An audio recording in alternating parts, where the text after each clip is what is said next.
ஆச்சி அதிரசமா விடுங்க, கையில தட்டி சூடான எண்ணெயில பொரிச்சா அதிரசம் ரெடி. இன்றைக்கு பல கூட்டம் இங்கே நடந்திருக்குது. கூடலூர் நகரத்திலே பல கூட்டங்கள் நடந்திருக்குது. ஆனால் இன்றைய தினம் இந்த எழுச்சி பயணத்திலே நடைபெறுகின்ற கூட்டம் தான் அதிகமான மக்கள் கலந்து கொண்ட கூட்டமாக. ஆக கிராமத்திலே சொல்வார்கள் விளையும் பயிரும் முளையிலே தெரியும் என்று.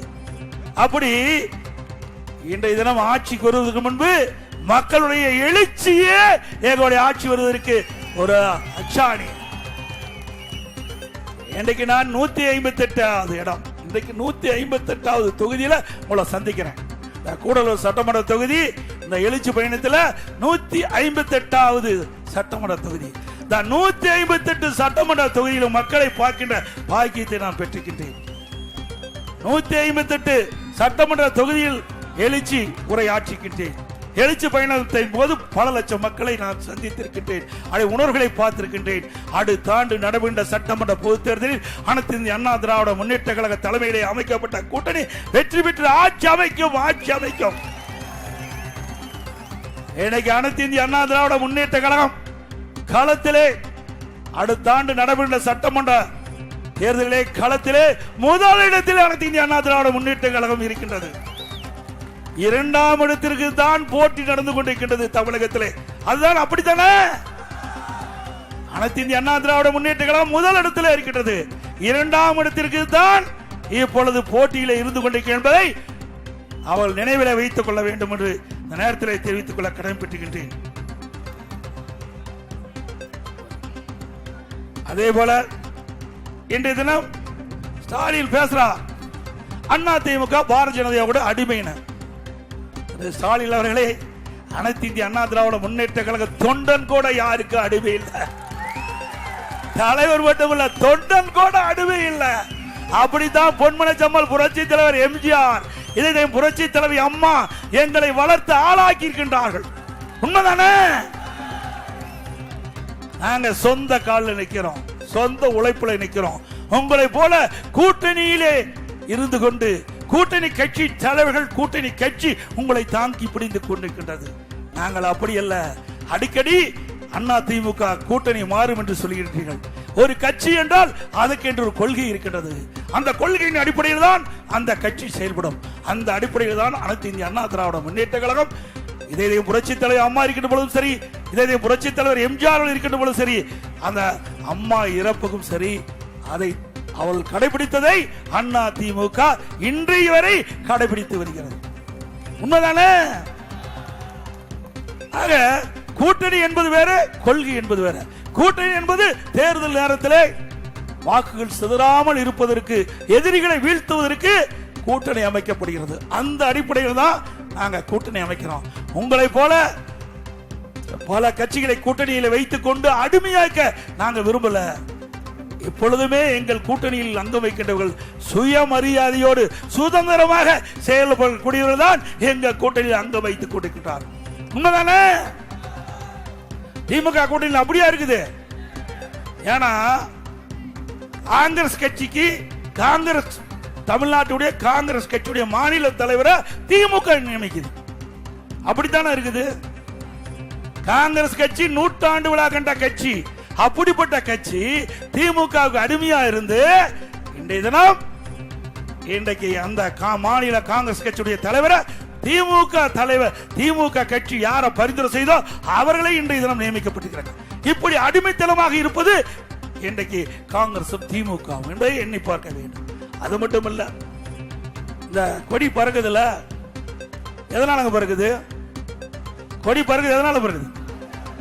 கண்ணுக்கு தெரியுதா காத்து? கண்ணுக்கு தெரியாத காற்றில் கூட ஊழல் செய்கின்ற ஒரே கட்சி திமுக கட்சி. நீங்க எங்களை பத்தி விமர்சனம் செய்வதற்கு எந்த அருகதையும் தகுதியும் இல்லை. ஸ்டாலின் அவர்களே, ஊழல் என்று சொன்னால் திமுக, திமுக என்று சொன்னால் ஊழல், ஊழலில் ஊற்றுக்கண் திமுக. இந்தியாவில் பல மாநிலம் இருக்குது. ஊழலுக்காக கலைக்கப்பட்ட ஒரே அரசாங்கம் திமுக அரசாங்கம். அது யாராலையும் மறக்க முடியாது, மறுக்கவும் முடியாது. அப்படி இருக்கின்ற கட்சி எங்களை பற்றி விமர்சனம் செய்வதற்கு எந்த தகுதியும் இல்லை. அதோட இன்னைக்கு அனைத்து இந்திய அண்ணா திராவிட முன்னேற்ற கழகம் பாரதிய ஜனதாவோட கூட்டணி வச்சிருக்கு. இன்றைக்கு அதிமுக அமித்ஷா அவளுடைய அலுவலகத்தில் இருக்குதான். நாங்க அப்படியே இருக்கிறோம். வாங்க, சென்னையில் அற்புதமான அலுவலகம் இருக்குது, வந்து பார்த்துட்டு போங்க. உங்களுக்கு கண்ணுக்கு தெரியணும், கண்ணாடி வாங்கி தரோம், மூக்கு கண்ணாடி வாங்கி தரோம், முக கண்ணாடி போட்டு பாருங்க. இதே திராவிட முன்னேற்ற கழகம் அந்த கட்சிக்குள்ள குழப்பம் வந்தது, ரெண்டா பிரிந்தது, உடைந்தது. திமுக மாண்புமிகு அம்மா இருக்கிற பொழுது திமுக ரெண்டா உடைந்தது இல்ல, வைகோ வெளியே போனார்ல, வைகோ திமுக இருந்து வெளியேற்றப்பட்டார். வெளியில போய் அந்த கட்சி இரண்டா பிளவுபட்ட போது அந்த திமுக கட்சியினுடைய தலைமை அலுவலகத்தை கைப்பற்றுகின்ற நிலை வருகின்ற பொழுது அதை காப்பாற்றி கொடுத்த அரசாங்கம் அண்ணா திமுக அரசாங்கம். மறந்து விடாதீங்க. எங்களை பார்த்தா பேசுறீங்க. அது மட்டும் இல்ல, இன்றைய தினம்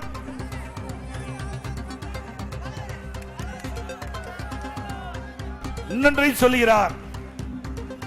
திமுக அண்ணா திமுக பாரதிய ஜனதா கூட்டணி வைக்கப்பட்டது. என்ன தவறு? நாங்க பாரதிய ஜனதா கட்சியோட கூட்டணி வைப்பதில் என்ன தவறு? இதே 1999ஆம் ஆண்டு நாடாளுமன்ற தேர்தல், அந்த நாடாளுமன்ற தேர்தலில் திராவிட முன்னேற்ற கழகம் பாரதிய ஜனதா கூட்டணி போட்டு வெற்றி பெற்று மத்தியிலே மரியாதைக்குரிய மறைந்த வாஜ்பாய் பிரதமர் ஆனாங்களா இல்லையா?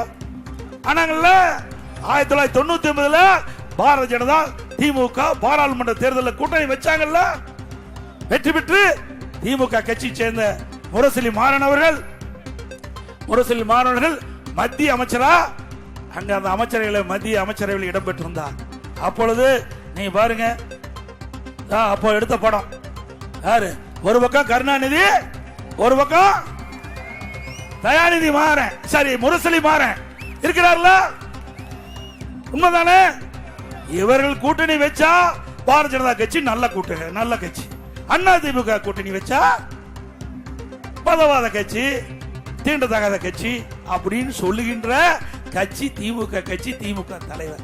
அதோட 2001 சட்டமன்ற பொது தேர்தல், தமிழகத்தினுடைய சட்டமன்ற பொது தேர்தல், அந்த பொது தேர்தலில் திமுக பாரதிய ஜனதா கூட்டணி வச்சு போட்டிட்டீங்களா இல்லையா?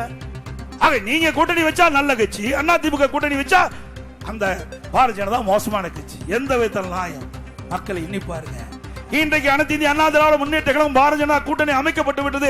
திரு ஸ்டாலினுக்கு நடுக்கம் வந்து விட்டது. அதனால் இப்படிப்பட்ட வார்த்தைகளை உதிரிக்கொண்டு பேசிக் கொண்டிருக்கின்றார். இன்றைக்கு எதிர்த்து போட்டியிட முடியாது, எதிர்த்து நிக்கிற தெம்பு திராணி இல்ல திமுக தலைவருக்கு. அதனாலதான் ஏதோ பேசி இன்றைக்கு நாட்டு மக்களை குழப்பிக் கொண்டிருக்கின்றார் திரு ஸ்டாலின் அவர்களே. அனைத்து இந்திய அண்ணா திராவிட முன்னேற்ற கழக ஆட்சி, அதுல நீங்க குற்றம் கண்டுபிடிச்சு சொல்லுங்க, நாங்க பதில் சொல்ல தயார். 10 ஆண்டு கால ஆட்சி, சிறப்பான ஆட்சி, பொற்கால ஆட்சி என்று மக்கள் பாராட்டுகின்ற அளவுக்கு ஆட்சி செஞ்சோம். அம்மா இருக்கின்ற போது ஆட்சி செஞ்சாங்க, அம்மா மறைவுக்கு பிறகு சிறப்பான ஆட்சி நாட்டு மக்களுக்கு கொடுத்தோம். அதில் ஏதாவது குறை இருந்தா, குற்றம் இருந்தா சொல்லுங்க, அதுக்கு பதில் சொல்ல தயார். வேண்டுமென்றே திட்டமிட்டு கூட்டணி அமைத்த பிறகு இன்றைக்கு மக்களை குழப்பி அரசியல் ஆதாயம் தேட முயற்சித்தால் தோல்விதான் உங்களுக்கு பரிசாக மக்கள் கொடுப்பார். அதே நேரத்தில் இப்பொழுது பேசினார் காங்கிரஸ் திமுக கூட்டணி, இந்தியா கூட்டணி என்று எப்பொழுது பார்த்தாலும் பேசுகிறார். இந்தியா கூட்டணி வலிமையான கூட்டணி என்று பேசுகிறார். இதே ஒரு காலத்தில் எமர்ஜென்சி கொண்டு வந்தாங்க, அப்போ மிஸ்ஸா கொண்டு வந்தாங்க. அப்ப திமுக கட்சி சேர்ந்த மூத்த நிர்வாகிகள் எல்லாம் கைது செய்யப்பட்டார்கள். தமிழகத்திலே காங்கிரஸ் ஆட்சி மாநிலத்தில் நடந்தது, மத்தியில் நடந்தது. அப்பொழுது எமர்ஜென்சி கொண்டு வருகிற பொழுது தமிழ்நாட்டை சேர்ந்தவர்கள் பல பேர் கைது செய்யப்பட்டு மிஸ்ஸாவிலே சிறையில் அடைக்கப்பட்டார். அந்த கட்சியோட நீங்க கூட்டணி வச்சிருக்கீங்க, காங்கிரஸ் கட்சியோட நீங்க கூட்டணி வச்சிருக்கீங்க. அது மட்டும் இல்ல, இன்றைக்கு அறிவாலயத்தில் முதல் மாடியில் இடி ரைடு, அதோட சிபிஐ விசாரணை, கீழ்த்தளத்தில் கூட்டணி பேச்சுவார்த்தை காங்கிரஸோட. நீங்க தான் அடிமை, நீங்க தான் காங்கிரசுக்கு அடிமை. பயத்துல அந்த கூட்டணிக்கு ஒப்பந்தத்தில் கையெழுத்த போட்ட கட்சி திமுக கட்சி. கேவலமான கட்சி, தில்லு திராணி தெம்பு இல்லாத ஒரு கட்சி அண்ணா திமுக. அப்படி அல்ல. ஆச்சி அதிரசமா விடுங்க, கையில தட்டி சூடான எண்ணெயில பொரிச்சா அதிரசம் ரெடி.